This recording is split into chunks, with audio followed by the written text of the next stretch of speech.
Are you a burnt out overachiever buried in responsibilities? Do you miss laughing with your friends? Do you feel like life's passing you by? If you've been wishing for some kind of shift, you're in the right place. Welcome to 52 Weeks of Hope, the show where we take you off the hamster wheel by ditching your to-do list for the to-don't list. This is where you get to learn how to make that lonely ache vanish. Learn self-compassion techniques and to give yourself grace. I'm Lauren Abrams, and I get to help you feel that magic again since going through my own dark night of the soul, so you can learn from my experience and the mentors and experts I meet along the way. And today we're talking about life lessons. I've taken 200 episodes, messages of hope, and I've compiled them into 7 overarching themes that are really life lessons for all of us. I started this podcast wondering, why are we here? A soul search. And I tell the story about it in the first episode, which I did not want to do. I wanted to just interview other people and get their messages. At first, I just did this perfunctory kind of, yeah, okay, welcome to 52 Weeks of Hope. And I knew it wasn't good, but I didn't want to tell my story. I'd gone through this dark night of the soul and it was personal and all of that. And I thought, what will people think? Which I've learned nobody is thinking about me. And I invite you to listen. It's the first episode. People really relate to it because I do. I talk about my dark night of the soul and we all go through it. Nobody goes through this life unscathed. And when I got through it, because the only way through is through, I was like, what the hell was that? And I just started wondering, what's the meaning of life? Why are we here? And I decided to ask a person a week just that question. A much older demographic. What have you gleaned from life? Tell me. I want to know. They say nobody on their deathbed wished they made more money or worked harder. So what have you learned? And I was raising my 2 kids, a single mom, running a law practice and being of service in different areas of my life. I figured that that was doable for me, interviewing one person a week, and I started doing it. And people would reveal really personal information to me. And after about 2.5 months of doing this, there started being common themes. And I was like, this is so rich. It's so good. I have to share it. And I thought I would write one of those books where you open it up just randomly somewhere and you're like, that's just what I needed to hear. And I would call it 52 Weeks of Hope.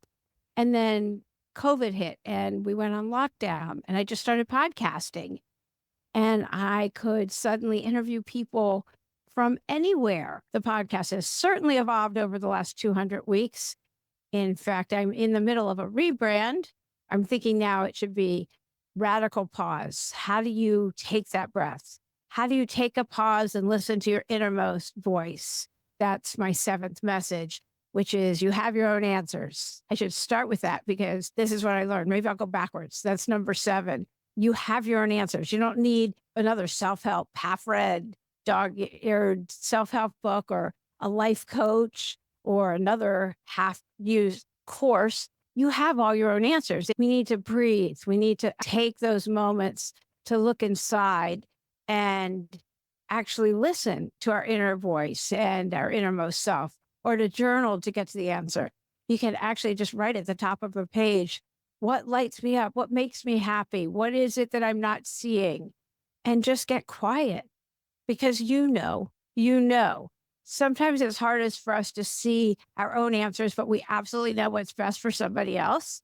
But and our own answers are inside. We don't have to go and just do another course or half a course or whatever it is, join some other group online or anything else. Yeah, I see you. You're not the only one. Answers emerge in the pause. Taking that breath. You could set a timer for 10 minutes and just concentrate on the in-breath and the out-breath. In the 200 weeks since I started this podcast, I've become a meditation teacher, a mindfulness meditation teacher, loving kindness, mindfulness, self-compassion techniques, all of it. If you go on the YouTube channel, I've started because I started teaching. I just finished a 6-week course. For the people who are in that course, I've put the meditations up in the YouTube channel. There's an intro meditation, there's a grounding, there's short ones, just introductory meditations. They're all guided. Or you could just set a timer for 10 minutes and just concentrate on the in-breath and the out-breath, or the space in between the in-breath and the out-breath. And just doing that for 10 minutes and asking the universe for the answer. And when in doubt, do nothing, and the right answer comes. It just does. Then when you know what it is you want to do, then you can go and find the right coach or the right group to join in that space. But there's no reason to stay super busy.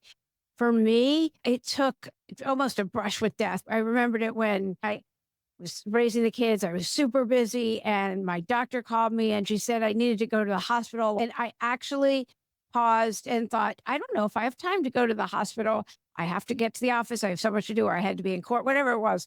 I actually considered not going to the hospital when my own health and life is at stake because I was so busy. And that's when I knew I needed a reset. That was my wake up call.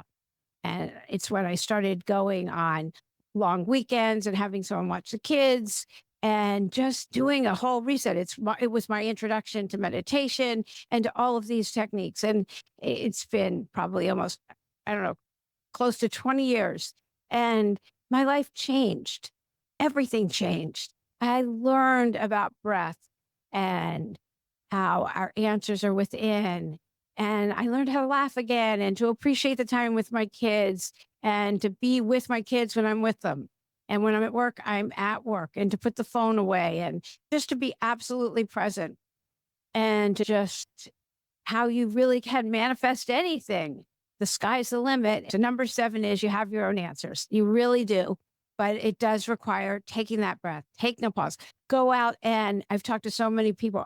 I think almost every single guest has said the same thing. It's in the pause. It's taking a minute. When I talked to Billy Salibi, who had Podify, if you ever want to start a podcast, Podify they're my producers and everything else. I'll put a link to them in the show notes. They're the best. And he absolutely agrees. Take a walk without any device. It's kind of hard because you're so used to having a device. At least it is for me. And you want to listen to something, but just taking a walk without any device and noticing everything around you. Notice your feet as they lift up and then touch the ground again. It's very meditative, and it's a walking meditation. And answers just kind of come while you don't have a device. And if you've been listening, I've gone on 2 silent retreats now. There's each 7 days, no device, no electronics at all, no nothing. 7 days. It's challenging. Anyway, that's how we get to our answers. And it's an amazing thing. It's just amazing. Take a walk around the block without a device. You'll see. Report back. Let me know what you think. Number 6, friendships matter. I absolutely love my episode I did on friendships. It's one of my favorites. I actually stalked the professor because her book is so amazing. And I love that episode. Marissa G. Franco. If you haven't heard it, she's just amazing. And she talks about how to make friendships as adults, why it matters, and why they are valued the same as a regular relationship. Nobody asks you about your friendships, and friendships are just so important. And so make the calls, check on your friends, keep those friendships going. And if you need new friendships, it's just so important. Striking up new friendships, go to a dog park if you have a dog, or if you like dogs, or there's so many ways. Find whatever it is you like to do, find other people that like to do it also, or start a group. So many of my episodes talk about ways to do that. It's so important. And loneliness it's real. Authentic is the word of the year last year for a reason. As long as we are our authentic selves, we're going to get friends. It's putting ourselves out there. And first to tell you, it's not easy. It's so much more comfortable sitting in my house alone, I guess, reading a book or doing whatever. But we are not meant to live in isolation. We just aren't as humans. We are pack animals. So being out amongst others is just so important. So friendships matter.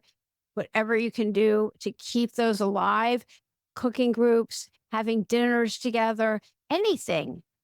Pickleball seems to be all the rage. Try that.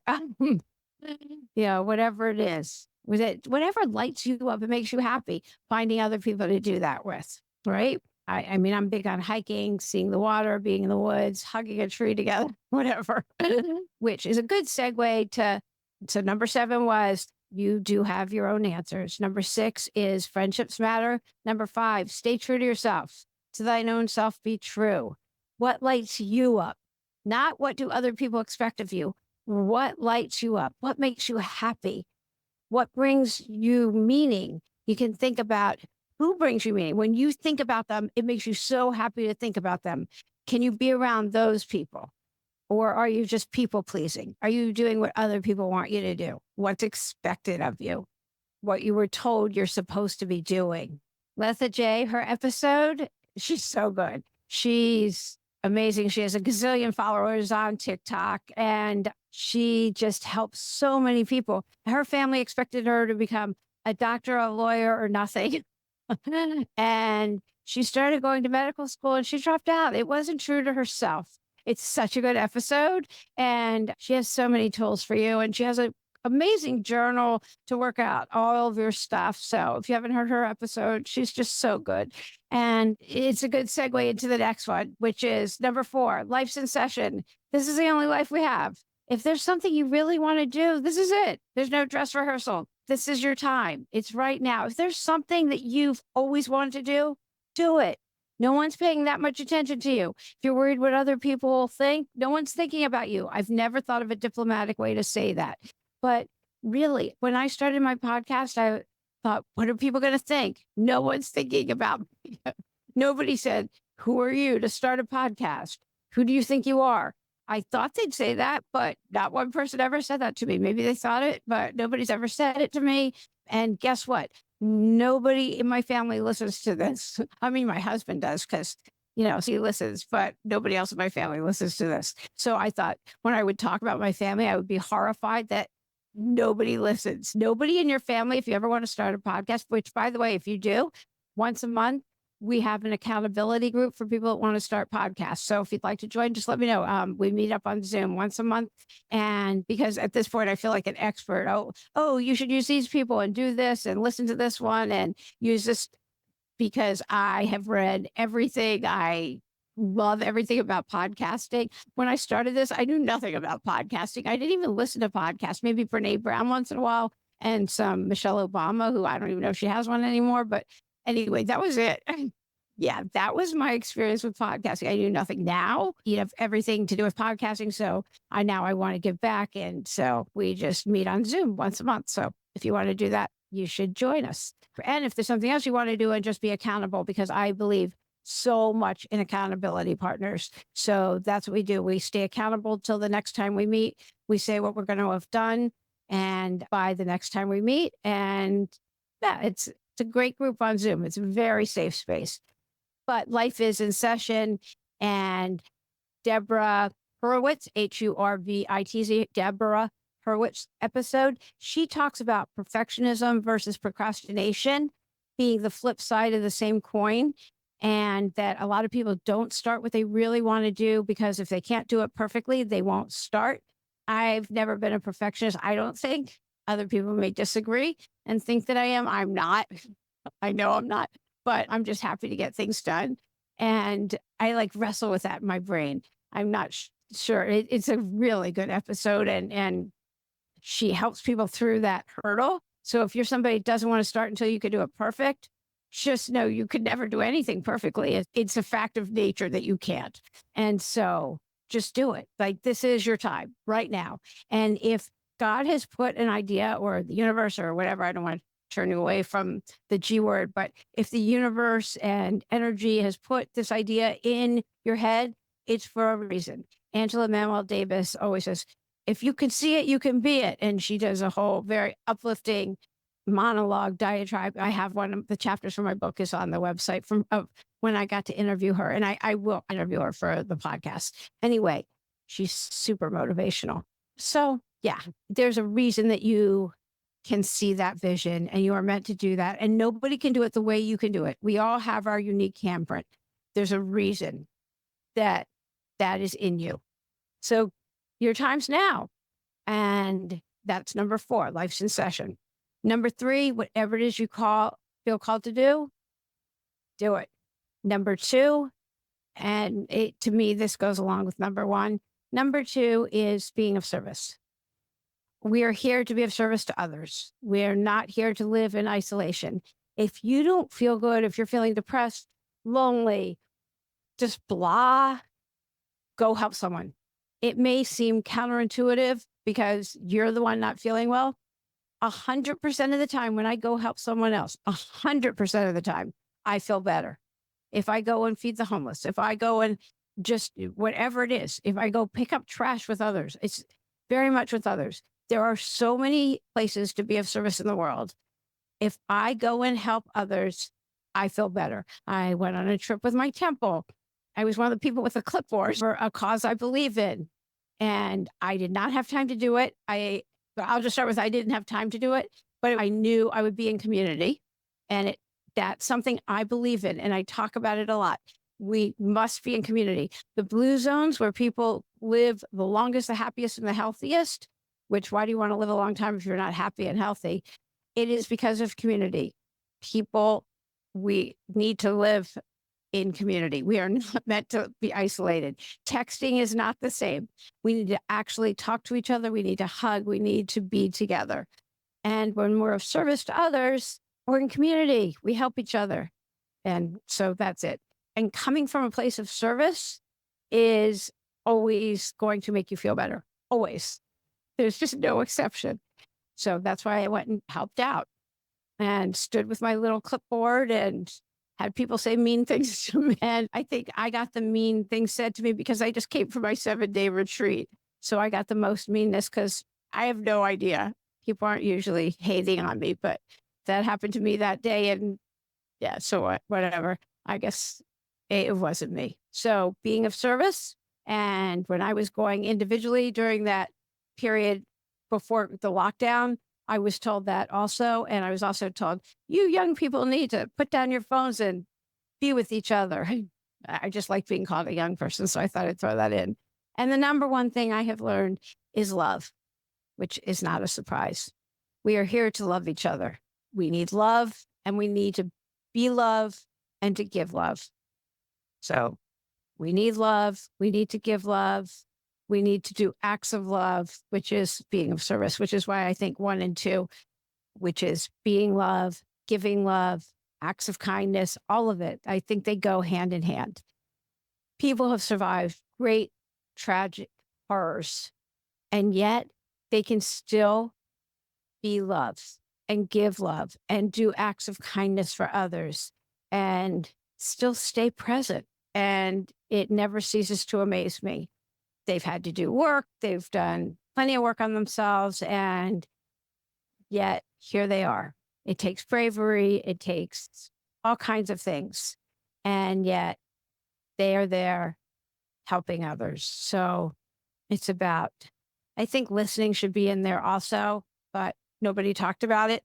But to me, just listening and being present for someone else, I was taught we have one mouth and 2 ears for a reason. We need to listen twice as much as we should be talking. And so just being there and being a presence for someone else is an act of service and it's an act of love. So I'm curious what you think messages would be. To me, this is what I've received from 200 guests in my 200 episodes. I need to express my gratitude. To me, I do a daily gratitude practice. I've been doing it every day for over 14 years with someone else. I've practiced gratitude for, oh my gosh, 38 years, probably. So yeah, just about 38 years I've been grateful. But Nancy and I have been exchanging gratitude lists. She'll correct me on this, but she and Scott are my biggest supporters. They listen to every episode. And we exchange our gratitude lists every day, Nancy and I, and now with plenty of others, a lot of others. But she does hers at night. I do mine in the morning.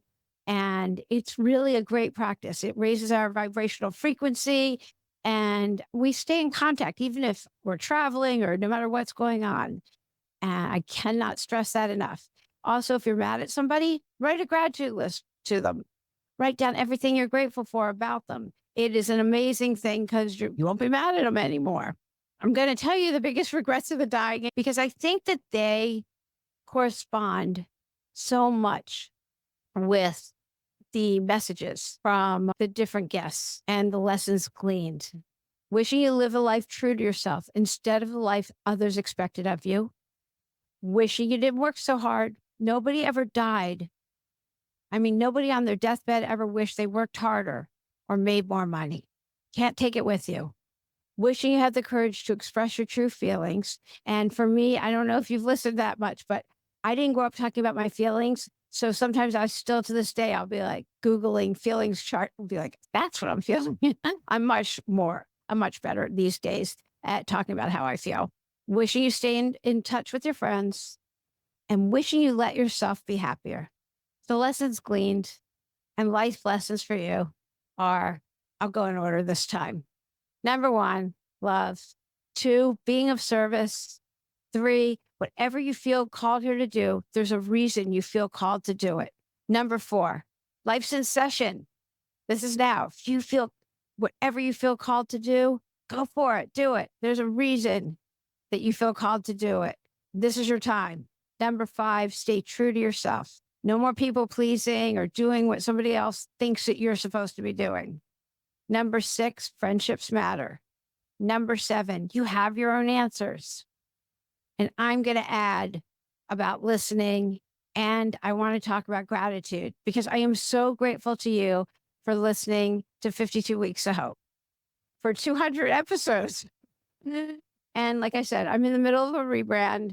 I kind of like radical recharge because it's about recharging your life, taking that breath and getting on the floor, laughing with your kids, or taking the time out and taking that breath and going within and seeing what's right for you. I thought radical pause, but there's already podcasts with that. So if you want to join me for the accountability for whatever it is that you want to do, starting a podcast, writing your book, getting a partner, and taking the steps to that, I manifested Scott. He's pretty great. Just meet up with us once a month. I'd love to have you join us. You can find me at 52weeksofhope.com, the number 52weeksofhope.com, and join the community and get on the email list and know everything that's happening. Again, I am so grateful that you've been listening. If there's any topics in particular that you would really like to hear, I would love to hear from you. I'd love to know which episodes you like and what you'd like to hear more of. I hope you enjoyed this week's episode and take with you the messages of gratitude, authenticity, and connection. Such great messages to take into your week ahead. Be sure to tune in next week for another empowering episode all about how to live authentically, abundantly, and how to simply feel better. It's also about embracing the lessons I talked about this week and growth from your life's journey. You're going to love next week's episode. It's so good. I just love the guests. Be sure to share this episode with your friends and to rate and review the podcast so more people feel less alone in the overwhelm. And to remember the pause. Answers emerge in the pause, and instead of adding to your to-do list, how about a to-don't list? Don't forget to go to the website at 52weeksofhope.com. Until next week, I'm Lauren Abrams. I really appreciate you. Thanks for listening.